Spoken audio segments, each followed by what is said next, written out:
கர்த்தருக்கு ஸ்தோத்திரம். இந்த செய்திக்குள்ளே போகும் முன்பாக ஒரு சிறு ஜெபம் செய்வோம்.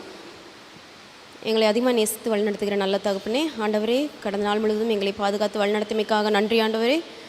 இந்த நேரமும் எங்கள் கூட இருங்க. நாங்கள் இங்கே கேட்க போகிற செய்தியை ஆசீர்வதிங்க தேவனே. அடியேன் நாம் பேசும்போது என் வாயிலிருந்து வர்ற வார்த்தைகள் ஒவ்வொன்றும் தேவனே உம்மிடமிருந்து எல்லாருக்கும் போய் சேர நீங்கள் கிருபை செய்யுங்க தகப்பனே. நாங்கள் இன்று கற்றுக்கொள்ளுகிறதை நாங்கள் எங்கள் மனதில் வைத்து அதன்படி நடக்க எங்களுக்கு நீங்கள் உம்முடைய ஞானத்தையும் பலத்தையும் கிருபையும் எங்களுக்கு தந்தள்ள வேண்டுமாறு இயேசுவின் கெஞ்சி கேட்குறோம் ஜீவன் நல்ல பிதாவே, ஆமேன். இன்றைக்கு நான் எடுத்துக்கொண்ட இந்த தலைப்பு பணிவிடை செய்யும் அரசர். அதாவது அவரை நம்ம பின்பற்றுகிறது. ஃபாலோவிங் த சர்வன்ட் கிங் அப்படின்ற அந்த ஒரு வாக்கியம். சர்வன்ட் என்றால் வேலைக்காரன், ஊழியக்காரன் அந்த மாதிரி சொல்லலாம். கிங்குன்றது ராஜா. இந்த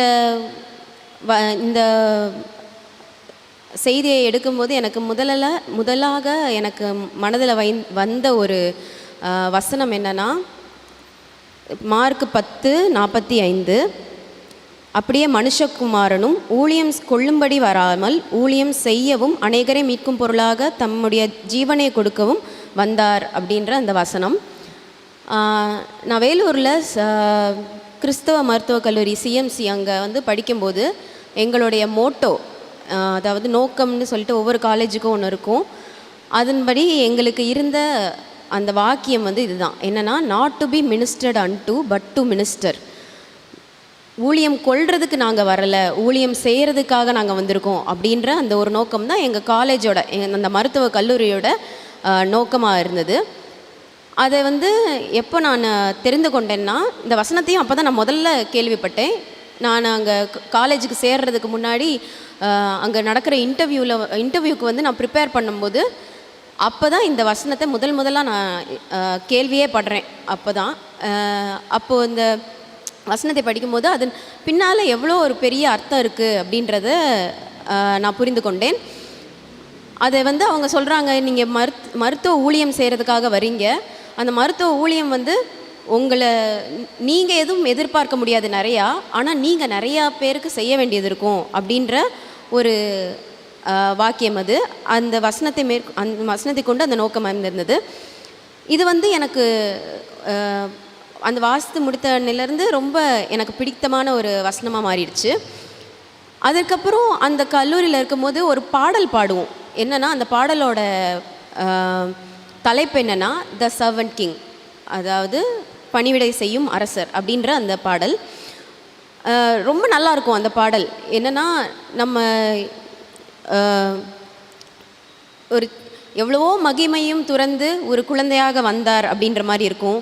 அப்புறம் எவ்வளோ தூரம் கண்ணீரோட கெத்செமனேல் ஜெபம் செய்தாலும் அவர் நம்மளோட பாரத்தை அந்த நேரத்துலையும் சுமக்கிறதுக்கு ஒத்துக்கொண்டார் அப்படிலாம் கடைசியில் எப்படி அந்த பாடல் முடியும்னா, அதோட கோரஸ் எப்படி இருக்கும்னா, திஸ் இஸ் அவர் லார்ட், இவர் தான் நம் கர்த்தர், த சர்வன்ட் கிங், பணிவிடை செய்கிற ஒரு அரசர், அவர் நம்மை அவர் பின்பற்றுறதுக்காக நம்மளை அழைக்கிறார் அப்படின்ற மாதிரி அந்த பாடல் அந்த கோரஸ் வரும்.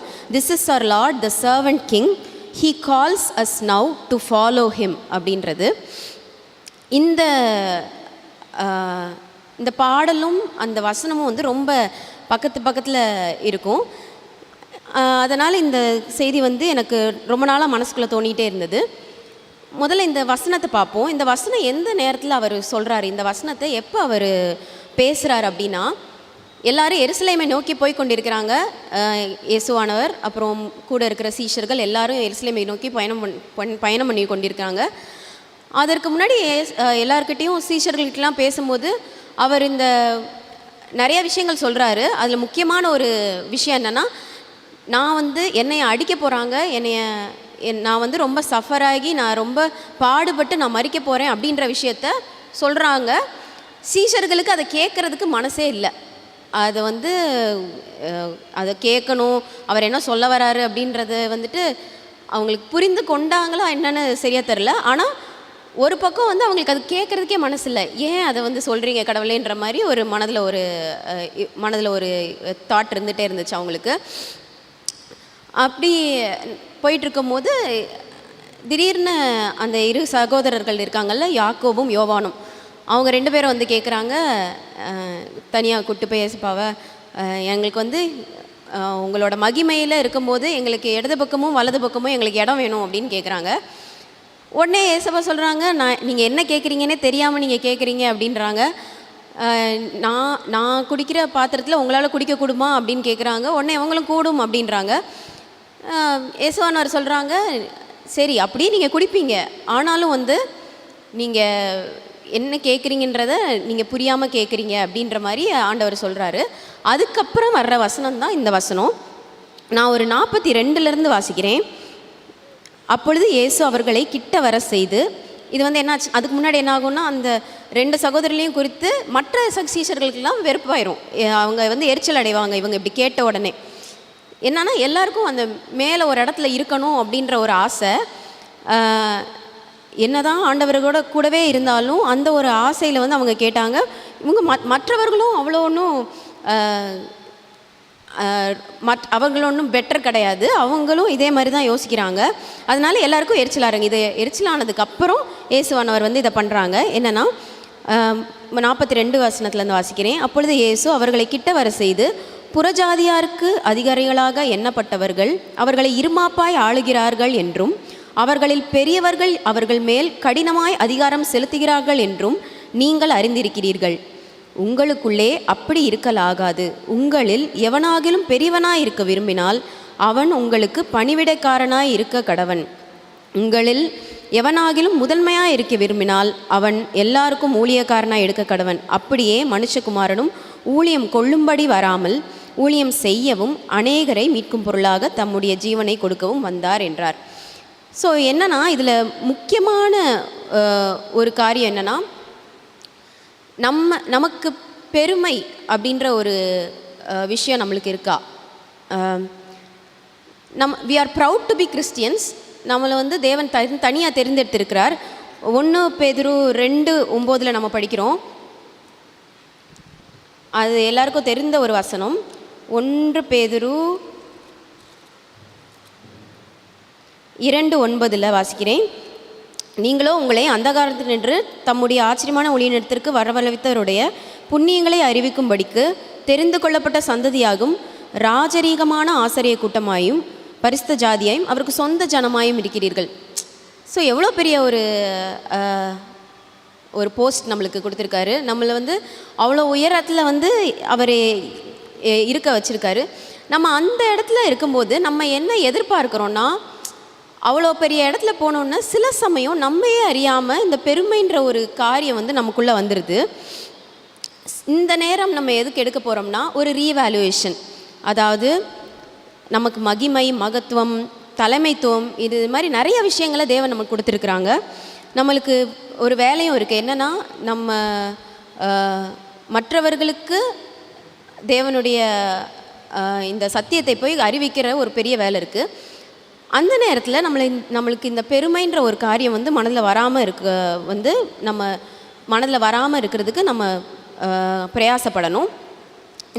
ஏன் இந்த பெருமையை பற்றி நம்ம பேசணுன்னா, இந்த ஒரு பாவத்தை வந்து இளஞ்சிவேட்டம்மையார் என்ன மாதிரி சொல்கிறாங்கன்னா, அது ஒரு நயவஞ்சகமான பாவம் அப்படின்ற மாதிரி சொல்கிறாங்க. அது என்ன நயவஞ்சகமான பாவம்? ஏன்னா இந்த பெருமைன்ற அந்த ஒரு பாவம் வந்து நம்மளே அறியாமல் ஒரு நுட்பமாக ஒரு காரியத்தில் வந்து நம்ம வாழ்க்கைக்குள்ளே எப்படியாவது வந்துடுது. அதை நம்ம கவனிக்கிறதே இல்லை சில சமயம். ஏன்னா நம்ம நினச்சிக்கிட்டு இருக்கோம், பெருமைன்றது ரொம்ப, நான் ஒன்றும் அவ்வளோ பெரிய ஆள் இல்லையே, யார்கிட்டையுமே நான் அப்படி சொன்னது இல்லையே, நான் பெரிய ஆளுன்னு அப்படின்னு நினச்சிக்கிட்டு இருக்கோம். ஆனால் யோசிச்சு பாருங்கள், சில காரியங்களில், சின்ன சின்ன காரியங்களில், எடுத்துக்காட்டாக சொல்கிறேன், 2 பேருக்கு இடையில மனஸ்தாபம் ஆயிடுதுன்னா, அவங்க முதல்ல யார் பேசுகிறது அப்படின்ற அந்த ஒரு பிரச்சனையை வந்துட்டு நம்மளுக்குள்ளே ஒரு பெருமையை வந்து கொடுத்துருது. ஏன் நான் பேசணும் அப்படின்ற ஒரு பெருமை. எங்கேயாவது ஒரு இடத்துல வந்து நம்மளை ஏதாவது ஒரு பேசி அவமானப்படுத்திட்டா, அந்த இடத்துல நம்ம திரும்பியும் அந்த இடத்துல நம்ம இருக்கணுமா அப்படின்ற அந்த ஒரு பெருமை. அப்புறம் சில சமயம் என்ன பண்ணுறோன்னா, நம்ம இப்படி ஒரு இடத்துல இருக்கோம், நம்மளுக்கு தேவையானது வந்து ஒரு மரியாதை, அந்த மரியாதை கொடுக்கல அவங்க, அதனால் நம்ம வந்து அந்த இடத்துல இருக்கக்கூடாது அப்படின்ற அந்த ஒரு இந்த மாதிரி சின்ன சின்ன காரியங்கள், இதெல்லாம் வந்து எடுத்துக்காட்டுகள். இந்த மாதிரி சின்ன சின்ன காரியங்களில் வந்து நம்மளுக்கு பெருமைன்றது உள்ளே வந்துடுது. நம்ம உள்ளே யோசித்து பார்ப்போம், எத்தனை இடத்துல வந்து நம்ம என்ன இருந்தாலும் நமக்குன்னு ஒரு அந்த இடத்துல மரியாதை கொடுக்கணும்ல, அதை ஏன் கொடுக்கல அப்படின்னு நம்ம யோசிச்சிருக்கோமா? எந்த இடத்துலையாவது நம்ம இந்த இடத்துல நம்மளை கூப்பிடாமல் விட்டுட்டாங்களே அப்படின்ற ஒரு சில இடத்துல வந்துட்டு நம்மளுக்கு பெருமை வரும். இந்த மாதிரி இடத்துலலாம் வந்துட்டு சின்னதாக இப்படி எட்டி பார்க்குற அந்த பெருமைன்றது எப்படியாவது அது நம்மளை விழ வச்சிருது. இது விழ வச்சது வந்துட்டு நம்மளை மட்டும் இல்லை, இந்த பாவத்துக்கே அதிகாரியாக இருக்கிற சாத்தானியை விழ வச்சது தான். ஏசாயா 14 வாசிப்போம். 14:12-15. அதிகாலையின் மகனாகிய விடிவெள்ளியே, நீ வானத்திலிருந்து விழுந்தாயே, ஜாதிகளை ஈனப்படுத்தினவனே, நீ தரையிலே வெட்டப்பட்டாயே. நான் வானத்திற்கு ஏறுவேன், தேவனுடைய நட்சத்திரங்களுக்கு மேலாக என் சிங்காசனத்தை உயர்த்துவேன், வடம்புறங்களில் உள்ள ஆராதனை கூட்டத்தின் பர்வதத்திலே வீற்றிருப்பேன் என்றும், நான் மேகங்களுக்கு மேலாக உன்னதங்களில் ஏறுவேன், உன்னதமானவருக்கு ஒப்பாவேன் என்றும் நீ உன் இருதயத்தில் சொன்னாயே. ஆனாலும் நீ அகாதமான பாதாளத்தில் தள்ளுண்டு போனாய். அதாவது அந்த இருதயத்தில் சொல்கிறது, நம்ம சில விஷயங்களில் வந்துட்டு இருதயத்தில் நம்மளுக்கு இந்த பெருமைன்றது கொஞ்சம் கொஞ்சமாக உள்ளே வந்துடுது. நம்ம நீதிமொழிகள் 16:18 நம்ம வாசிக்கிறோம். ஒரு முக்கியமான பெருமையுடைய ஒரு சீரியஸ்னஸை பற்றி சொல்கிற ஒரு வசனம். அது என்னென்னா 16:18, அழிவுக்கு முன்னானது அகந்தை, விழுதலுக்கு முன்னானது மனமேட்டிமை. யாக்கோபு 4:6 வந்து தேவன் சொல்கிறாரு, பெருமை உள்ளவர்களுக்கு அவர் எதிர்த்து நிற்கிறார் அப்படின்னு சொல்கிறாங்க. சரி, இது நம்ம பெரிய பாவமாக என்றதுனால சில சமயம் அதை மிஸ் பண்ணிடுறோம், கவனிக்காமல் விட்டுடுறோம். நிறைய நேரங்களில் அது எப்படியாவது உள்ளே வந்துடுது நம்மளுக்குள்ளாக. இதுக்கு ஒரு காரணம் என்னென்னா, நம்மளுடைய கலாச்சாரம், இந்த மதியாதோர் தலைவாசல் மிதியாதே, இந்த மாதிரி சில விஷயங்கள்லாம் சொல்லுவாங்க. நான் சில சமயம் யோசிச்சு பார்ப்பேன், இந்த மாதிரி விஷயங்கள்லாம் வந்துட்டு இயேசுவானவர் நினச்சிருந்தாருன்னா எப்படி இருந்திருக்கும்? என்னை வந்து ரொம்ப அசிங்கப்படுத்துகிறாங்க இந்த உலகத்தில், அதனால் நான் யாருக்காக வேண்டி நான் உயிரை கொடுக்க மாட்டேன், என்னை துப்புறாங்க, என்னோடய ஊரில் என்னை இப்படி அசிங்கப்படுத்துகிறாங்க, என்னென்னமோ நினச்சிருந்தாரு. அப்படிலாம் அவர் நினச்சிட்டு அந்த ஒரு பெருமை அவருக்குள்ளே வந்திருந்தால் என்ன ஆயிருக்கும்? நம்ம யாருக்குமே வந்து ரட்சிப்புன்ற ஒரு விஷயமே நம்மளுக்கு கிடச்சிருக்காது. அதை நான் நிறைய தடவை யோசித்து பார்ப்பேன். ஆனால் அந்த இடத்துல தான் அவர் நம்மளுக்கு முக்கியமான இந்த விஷயத்தை சொல்கிறாரு. அவர் வந்து ஒரு தாழ்மையுள்ள ஒரு பேரரசர். அவர் யுகங்களின் வாஞ்சை அந்த புத்தகத்தில் இளஞ்சி வேட்டம்மையார் எழுதுகிறாங்க, அவர் தேவனாக இருந்தாலும் மனுஷகுமாரன் ஆக அவர் தெரிந்து கொண்டார். அதாவது சூஸிங் டு பி ஹம்பிள். நம்ம நிறைய நேரங்களில் கான்ஷியஸாக, அதாவது கவனமாக அந்த டிசிஷன் எடுக்கணும். இந்த இடத்துல நான் என்னோடய பெருமையை விடாமல் நான் அந்த இடத்துல மனத்தாழ்மையாக இருக்கிறதுக்கு நான் முயற்சிப்பேன், அதை நான் தெரிந்து கொள்வேன் அப்படின்னு இருக்கணும். உலகம் என்ன சொன்னாலும் சரி, சில சமயம்லாம் சூடு சொரணை இல்லையான்னு கூட நம்ம இந்த உலகம் வந்து கேட்கும். ஆனால் அந்த இடத்துலையும் மனத்தாழ்மையோடு இருக்கிறதுக்கு நம்ம கற்றுக்கொள்ளணும். இந்த முக்கியமாக வந்து நம்ம ஒரு தலைமை அப்படின்ற ஒரு இடத்துல இருக்கோம் அப்படின்னா, ரொம்ப பெரிய இடமா யோசிக்காதீங்க. இப்போ நான் காலேஜில் டீச்சராக இருக்கேன் அப்படின்னா, எனக்கு கீழே இருக்கிற ஸ்டூடெண்ட்ஸுக்கு அவங்கள மேலே எனக்கு ஒரு தலைமை இருக்குல்ல. ஸோ அந்த இடத்துல எனக்கு ஒரு தலைமை இருக்குது. இது மாதிரி எல்லாருக்கும் சின்ன சின்ன லீடர்ஷிப் ரோல்ஸ் வந்து தேவன் கொடுத்துருப்பாங்க. அந்த தலைமைக்கு வந்து நம்ம உலகம் சொல்கிற டெஃபினேஷன் இல்லைன்னா பவர். உன் கையில் வந்து ஒரு பவர் இருக்குது அப்படின்றது. அதுதான் ஏஸ்பாவும் வந்து அந்த 42வது வசனத்தில் மார்க் 10:42 சொல்லுவார். நீங்கள்லாம் இப்படி நினச்சிட்ருக்கீங்க, அதிகாரத்தில் இருக்கிறவங்க கீழே இருக்கிறவங்கள ரொம்ப ஈனமாக நடத்துகிறாங்க, நீங்கள் அப்படி நினச்சிட்ருக்கீங்க அதிகாரத்தை அப்படின்னு சொல்கிறாரு. ஆனால் இயேசுவானவர் அதை அப்படியே தலைகீழ மாற்றி போட்டார். என்னென்னா, நீ அதிகமாக தலைமைத்துவத்தில் நீ இருக்கணும்னா நீ அதற்கு ஏற்ற மாதிரி ரொம்ப தாழ்மையாக மாறணும். நான் ஊழியம் செய்ய தான் வந்தேன், நான் ஊழியம் கொள்றதுக்கு வரல, நான் வந்து ஊழியம் செய்கிறதுக்காக வந்ததுனால என்னுடைய பிள்ளையாகிய நான் ஒரு ராஜா, நீ வந்து ஒரு ராஜகுமாரனோ ராஜகுமாரத்தியோ. ஆனால் நீ ராஜகுமாரன் ராஜகுமாரத்தி அந்த லெவலில் இருக்கும்போது உன்னோடைய பெருமை உன்னைய அந்த இடத்துல வரக்கூடாது. நான் எப்படி தாழ்த்தி என்னை ஒப்பு கொடுக்குறேனோ அதன் போலவே நீயும் என்னை ஃபாலோ பண்ணி தாழ்மையை நீ எடுத்துக்கணும் அப்படின்னு சொல்கிறாங்க. யோவான் 13:12 வாசிக்கிறேன். யோவான் 13. அவர்களுடைய கால்களை அவர் கழுவின பின்பு தம்முடைய வஸ்திரங்களை தரித்து கொண்டு திரும்ப உட்கார்ந்து அவர்களை நோக்கி, நான் உங்களுக்கு செய்ததை அறிந்திருக்கிறீர்களா? நீங்கள் என்னை போதகர் என்றும் ஆண்டவர் என்றும் சொல்லுகிறீர்கள். நீங்கள் சொல்லுகிறது சரியே, நான் அவர்தான். ஆண்டவரும் போதகருமாகிய நானே உங்கள் கால்களை கழுவினதுண்டானால் நீங்களும் ஒருவருடைய கால்களை ஒருவர் கழுவ கடவீர்கள். அது உங்களுக்கு நான் உங்களுக்கு செய்தது போல நீங்களும் செய்யும்படி உங்களுக்கு மாதிரியை காண்பித்தேன் அப்படின்னு சொல்கிறார். என்னென்னா எல்லாரையும் புரிஞ்சுக்கிட்டார் அவர். நம்ம எல்லாரும் ஒரு இடத்துக்கு போனால் அந்த இடத்துல நம்மளுக்கு தாழ்மைன்ற ஒரு குணம் வந்து நம்மளை விட்டு போயிடும். பெருமைன்ற ஒரு விஷயம் எவ்வளோ பெருசுன்னு அவர், எவ்வளோ பெரிய பாவம் அப்படின்றத அவர் உணர்ந்து தான் இந்த விஷயத்த சொல்கிறாங்க. எப்படி அதை கேட்குறதே எவ்வளோ அழகாக கேட்குறாருப்பாங்க. நான் பண்ணதை கவனிச்சிங்களா அப்படி கேட்குறாரு. அதுக்கப்புறம் நானே கால்களை கழுவுறேன்ல அப்படின்றாரு. அதாவது என்னை நீங்கள் ஆண்டவர்னு சொல்கிறீங்க, போதகர்னு சொல்கிறீங்க, நானே அப்படி காலில் கழுவுறேன்ல, அப்போ நீங்களும் அதை பண்ணுங்க அப்படின்னு சொல்லிட்டு டைரெக்டாகவே நம்மளுக்கு ஒரு அவர் ஒரு இதாக சொல்கிறாரு, ஒரு கமாண்டாக சொல்கிறாரு. பிலிப்பியர் 2:2 வாசிக்கிறேன். பிலிப்பியர் 2:5-8 வாசிக்கிறேன். கிறிஸ்து இயேசுவிலிருந்த சிந்தையே உங்களிலும் இருக்க கடவுது. அவர் தேவனுடைய ரூபமாக இருந்தும் தேவனுக்கு சமமாக இருப்பதை கொள்ளையாடின பொருளாக எண்ணாமல் தம்மை தாமே வெறுமையாக்கி அடிமையின் ரூபம் எடுத்து மனுஷ சாயலானார். அவர் மனுஷ ரூபமாய் காணப்பட்டு மரண பரியந்தம், அதாவது சிலுவையின் மரண பரியந்தமும் கீழ்ப்படிந்தவராகி தம்மை தாமே தாழ்த்தினார் அப்படின்னு சொல்கிறாங்க. இந்த வசனத்தில் நம்ம பார்க்குறோம், தம்மை தாமே வெறுமையாக்கி அடிமையின் ரூபம் எடுத்து அப்படி சொல்கிறாங்க. அவரை நம்ம ஃபாலோ பண்ணணும்னு படித்தோம். கிறிஸ்தவர்களாகிய நாம் கிறிஸ்துவை நம்ம ஃபாலோ பண்ணணும். அப்போ அவர் என்ன சொல்கிறாரு, அவர் அடிமையின் ரூபம் எடுக்கிறாரு. அப்போ நம்மளும் வந்து ஒரு அடிமையின் ரூபம் எடுக்கிறதுக்கு தயாராக இருக்கணும்.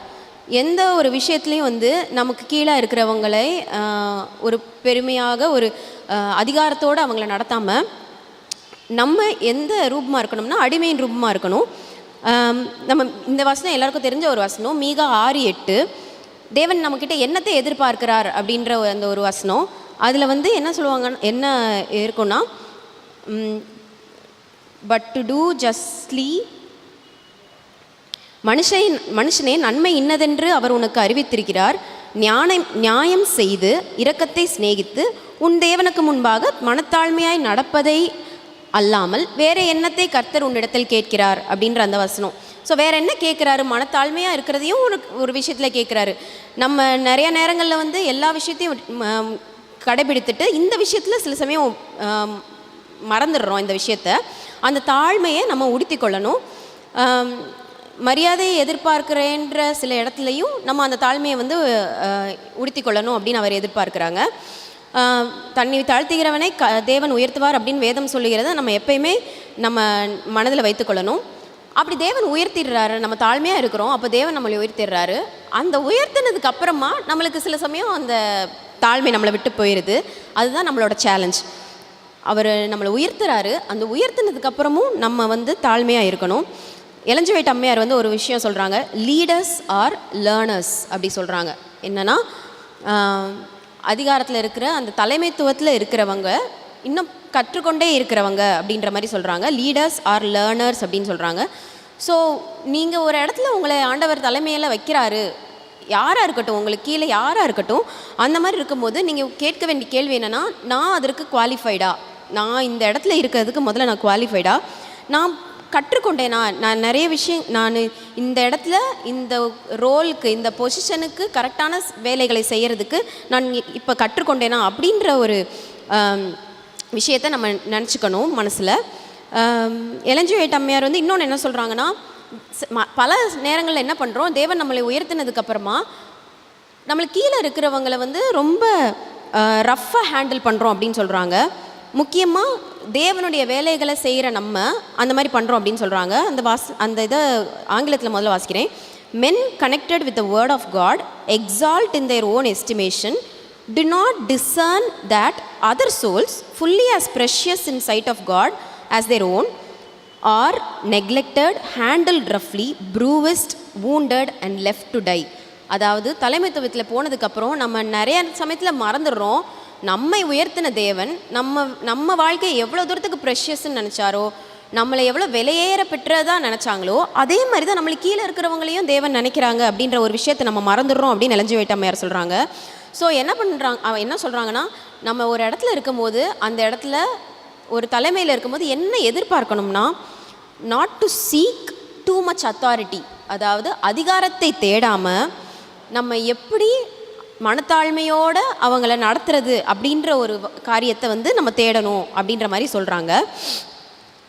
இந்த ஒரு நேரத்தில் நம்ம கவனிக்க வேண்டிய ஒரு விஷயம்னா, நம்ம ஆண்டவர் ஏசப்பா வந்து சீஷர்களுடைய கால்களை கழுவினதை பற்றி பேசணும். அப்போ எல்லார் கால்களையும் அவர் கழுவினார்ல, எல்லாரோட கால்களையும் கழுவினார். ஆனால் அந்த இடத்துல வந்து சொல்கிறார் அவர், யோவான் 13:11 வந்து சொல்கிறாரு, எல்லாரும் சுத்தமாக இருங்க ஆனால் ஒருத்தங்களை தவிர அப்படின்னு சொல்கிறாங்க. அப்போ அவருக்கு தெரியுது யூதாஸ் காரியத்தை என்ன பண்ணுவாங்கன்னு தெரியுது. ஆனாலும் யூதாஸோட காலையும் வந்து அவர் கழுவுறாரு. இதிலேருந்து நம்மளுக்கு எடுத்துக்கொள்ளப்படுற ஒரு முக்கியமான விஷயம் என்னென்னா, நிறைய நேரத்தில் நம்ம நினைக்கிறோம் நம்ம மேலே ஒரு மரியாதை குறைவாக, நம்மளை ரொம்ப மோசமாக நடத்துகிறவங்க கிட்ட நம்ம தாழ்மையாக இருக்க தேவையில்லை அப்படின்னு நினைக்கிறோம். இதுக்கு வந்து எலன் ஜி ஒயிட் கிறிஸ்டியன் லீடர்ஷிப்ன்ற ஒரு இதில் சொல்கிறாங்க, after a course of provocation, அதாவது உங்களை கோவப்படுத்துகிறாங்க யாரோ, உங்களுக்கு நீதியை செய்ய மாட்டேங்கிறாங்க, யாரோ அநியாயத்தை செஞ்சுட்டாங்க, அந்த இடத்துல நீங்கள் வந்து சடனாக ஏதாவது ஒரு வார்த்தைகளை பேசிட்டீங்க, ஒரு கோவத்தில் ஏதோ ஒரு வார்த்தைகளை பேசிட்டிங்கன்னா அந்த ஒரு ஆத்ம ஆதாயத்தை நீங்கள் தவற விடுறீங்க.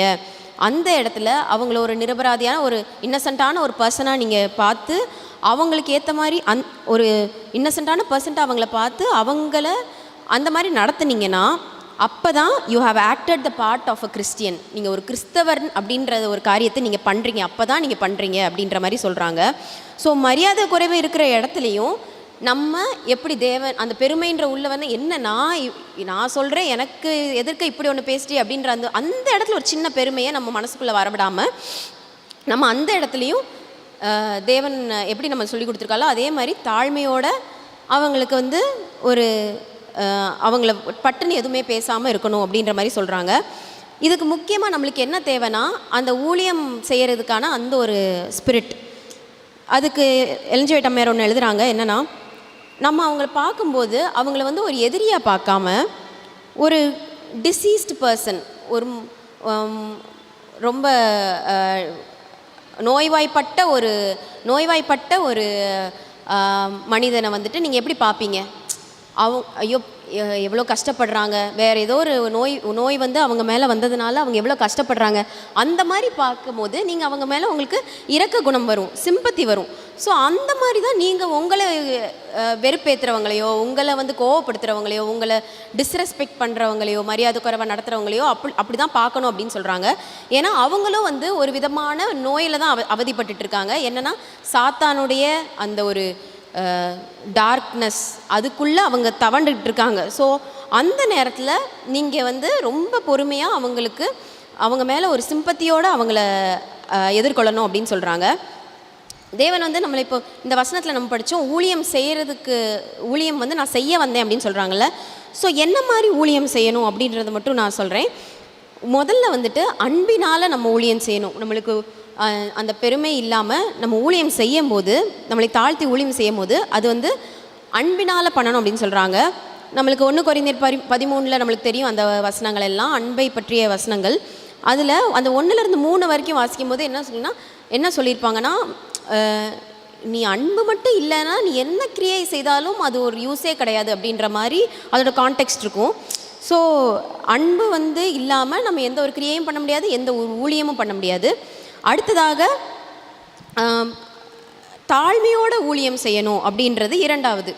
ஊழியம் செய்யும்போது நம்மளுக்கு அந்த தாழ்மை இருக்கணும். பெருமைன்னு ஒன்று இருந்ததுன்னா அது கொஞ்சம் கொஞ்சமாக உள்ளே வந்து நம்மளை விழ தள்ளிடும். சாத்தானியாக அப்படி தான் விழ செய்தது. அதனால் அது ரொம்ப அந்த பெருமை இல்லாமல் தாழ்மையோட ஊழியம் செய்யணும். அதுக்கடுத்து தியாக உள்ளத்தோடு ஊழியம் செய்யணும் அப்படின்னு சொல்கிறாங்க. இதில் என்ன கேட்குறாங்கன்னா, நம்மளுடைய நேரம், நம்மளுடைய எனர்ஜி, நம்ம என்னென்னலாம் நம்மகிட்ட இருக்கோ அது எல்லாத்தையும் ஜீவபலியாக ஒப்பு கொடுத்து, நம்ம அந்த தியாக உள்ளத்தோடு ஜீவபலியாய் நம்ம ஒப்பு கொடுத்ததுனால அந்த தியாக உள்ளத்தோடு நம்ம ஊழியம் செய்யணும் அப்படின்னு சொல்கிறாங்க. இந்த 3 விதங்கள் மூலமாக நம்ம ஊழியம் செய்யணும் அப்படின்னு சொல்கிறாங்க. ஸோ நான் முடிக்கிறதுக்கு முன்னாடி ஒரு விஷயம் சொல்கிறேன். என்னென்னா, ஊழியக்காரன் நம்ம ஊழியக்காரனாக இருக்கணும். தேவன் ஒரு ராஜாவாக இருக்காங்க, ஆனாலும் ஊழியம் செய்கிறாங்க. அவரை தாழ்த்தி ஊழியம் செய்கிறாரு. அந்த ஒரு குணம் எனக்கு எப்படி வந்தது அப்படின்றத நம்ம எப்படி தெரிந்து கொள்ளணும், நம்மளுக்கு தெரியுமா அது அப்படின்னது ஒரு சின்னது வாசித்தேன். என்னென்னா, ஒருத்தர் சொல்லியிருக்காரு, ஒரு பிரசங்கியார் வந்து சொல்கிறாரு, எப்போ நீ ஊழியக்காரனோட அந்த குணம் உனக்கு வந்துருச்சுன்னு எப்போ நீ அறிந்து கொள்வேனா, உன்னைய ஒருத்தன் வேலைக்காரன் மாதிரி ட்ரீட் பண்ணுவான்ல. எப்போயாவது நீங்கள் ஊழியம் செய்யும்போது உன்னைய ஒருத்தன் வேலைக்காரன் மாதிரி ட்ரீட் பண்ணால் அப்போ நீ அதுக்கு எப்படி நீ ரியாக்ஷன் பண்ணுறீங்க, அதுதான் உங்களுக்கு சொல்லும் நீங்கள் நிஜமாலே ஆண்டவர் ஏசப்பா சொன்னதை, இயேசுவானவர் சொன்னதை நம்ம பின்பற்றி அவர் சொன்ன அந்த தாழ்மையோடு செய்கிற அந்த ஊழியக்காரனாக நம்ம இருக்கோமா, தாழ்மையின் ஊழியக்காரனாக இருக்கோமா, இல்லைன்னா நம்மளுக்குள்ளே அந்த பெருமை இருக்கான்றது அப்போ தான் நம்மளுக்கு தெரியும் அப்படின்னு சொல்கிறாங்க. ஸோ நம்ம யாராவது ஒருத்தங்க அந்த மாதிரி மரியாதை குறைவாக ட்ரீட் பண்ணும்போது தான் நம்மளுக்கு அது தெரிய வரும் அப்படின்னு சொல்கிறாங்க. ஸோ நம்ம இதை எலிஜபெத் அம்மையார் சொல்கிற மாதிரி நம்ம கான்ஷியஸாக சூஸ் பண்ணுவோம். நம்ம கவனத்தோட ஒவ்வொரு நேரத்துலையும் நம்ம அந்த பெருமைன்றது உள்ளவே வராமல் தாழ்மை எப்பயுமே நம்ம கூட இருக்கிற மாதிரி நம்ம செய்வோம். தேவன் நம்மளை ராஜரீக ஆசாரிய கூட்டமாக இது பண்ணியிருக்காரு. ஸோ ராயல்ட்டி, நம்ம அப்படி ராயல்ட்டின்னு இருக்கும்போது சில சமயம் எல்லாம் அந்த ஒரு இது சொல்லுவாங்க, என்னென்னா நான் சில சமயம் ரொம்ப மனசு கஷ்டமாக இருந்தேன், அதுக்கப்புறம் கண்ணாடியில் பார்த்து என்னோடய க்ரௌனை நான் சரி பண்ணிட்டேன் அப்படின்னு. அதாவது நான் தேவனுடைய ராஜகுமாரத்தி அப்படின்றது, தேவனுடைய ராஜகுமாரத்தியை இருக்கும் போது நம்ம எப்படி இருக்கணும்னா அந்த கெத்து அது கிடையாது, அந்த ஒரு பெருமை கிடையாது. ஆனால் அந்த நேரத்துலையும் சர்வன்ட் கிங், பணிவிடை செய்கிற அந்த பேரரசல் சொல்கிற மாதிரி நம்மளும் நம்மளுடைய க்ரௌன் நம்மளுக்கு இருக்குது. நம்ம ஒரு ராஜகுமாரன் ராஜகுமாரத்தி. நம்ம என்ன செய்யணும்னா நம்ம தாழ்மையோடு மற்றவர்களுக்கு ஊழியம் செய்யணும். அந்த ஒரு ஊழியத்தை செய்கிறதுக்கு நமக்கு தேவன் ஞானத்தையும் பலனையும் நம்மளுக்கான அந்த பலனையும் அவர் கொடுக்கறதுக்கு நம்ம ஜெபம் செய்வோம். எங்களை அதிகமாய் நேசித்து வழிநடத்துகிற நல்ல தகப்பனே, ஆண்டவரே, இந்த ஓய்வு நாளே எங்களுக்கு எல்லாருக்கும் கொடுத்தமைக்காக கொடான கொடு சோஸ்திரம் சுவாமி. கடந்த நாள் முழுவதும் பாதுகாத்து வழிநடத்தினீங்க. எத்தனையோ நாசமோசங்கள் அணுகாமல் எங்களை கண்ணின்மணி போல் பாதுகாத்தீங்க தகப்பனே, அதற்காக நன்றி ஆண்டவரே. தேவனே, இந்த ஓய்வு நாள் முழுவதும் எங்கள் கூடவே இருந்தீங்க. தேவனே, எங்களுக்கு பல விஷயங்களை போதித்தீங்க தகப்பனே. நாங்கள் கேட்ட பாடங்கள், நாங்கள் கேட்ட செய்திகள் எல்லாவற்றையும் நாங்கள் அதை மனதில் வைத்து தேவனே, இந்த வாரம் முழுவதும் நாங்கள் உம்முடைய சமூகத்தில் இருந்து தேவனே, அதை நாங்கள் கேட்ட ஒவ்வொரு செய்திகளையும் நாங்கள் அதை எங்கள் வாழ்க்கையிலே நாங்கள் செய்ய நீங்கள் கிருபை செய்யுங்க தகப்பனே. ஆண்டவரே, இந்த நேரத்துலையும் அப்பா, நாங்கள் ஒவ்வொரு விஷயங்களையும் நாங்கள் செய்யும் போது எங்களுக்குள்ள அந்த பெருமைன்ற ஒரு பாவம் வந்து விடாதபடி காத்துக்கொள்ளுங்க தகப்பனே. தேவனே, அதற்கு எங்களால் கூடாதுப்பா, உம்முடைய ஞானத்தினாலும் உம்முடைய பலத்தினால் மட்டுமே அது கூடும் தகப்பனே. எங்களுக்கு தேவையான ஞானத்தையும் பலத்தையும் உங்களுடைய கிருபையும் எங்களுக்கு தேவை தகப்பனே. ஆண்டவரே, நாங்கள் எந்த ஒரு காரணத்தை கொண்டும் நீங்கள் எங்களை உயர்த்தி எங்களை வைத்திருக்கீங்க தகப்பனே. அந்த இடத்துல நாங்கள் அந்த உயரத்தை கண்டு தேவனே, மனமேட்டுமை அடைந்து விடாதபடி, பெருமை அடைந்து விடாதபடி நீங்கள் காத்துக்கொள்ளுங்க தகப்பனே. நாங்கள் மனத்தாழ்மையோக நடக்க எங்களுக்கு கற்றுக் கொடுங்க தகப்பனே. தேவனே, நாங்கள் இந்த ஆலயத்தின் விட்டு நாங்கள் போகும்போது, இந்த உலகத்தை நோக்கி செல்லும்போது தேவனே, உம்முடைய கரம் எங்களை கூட இருக்க நீங்கள் கிருபை செய்யுங்க தகப்பனே. ஆண்டவரே, நாங்கள் மற்றவர்களிடம் உம்முடைய அன்பை நாங்கள் பிரதிபலிக்க நீங்கள் கிருபை செய்யுங்கப்பா. எங்களை பார்த்து எங்ககிட்ட பேசுகிற ஒவ்வொருத்தங்கக்கிட்டையும் தேவனே, உம்முடைய காரியங்கள் எங்கள் மூலமாக அவங்களுக்கு தெரிய நீங்கள் கிருபை செய்யுங்கப்பா. ஆண்டவரே, எங்கள் கூடவே இருந்து வழிநடத்துங்க. நாங்கள் செய்கிற ஒவ்வொரு காரியங்களிலும் உம்முடைய கர்த்தன் கிரியைகள் விளங்க நீங்கள் கிருபை செய்யுங்க. இயேசுவின் கெஞ்சி கேட்குறோம் ஜீவனில் நல்ல பிதாவே, ஆமென்.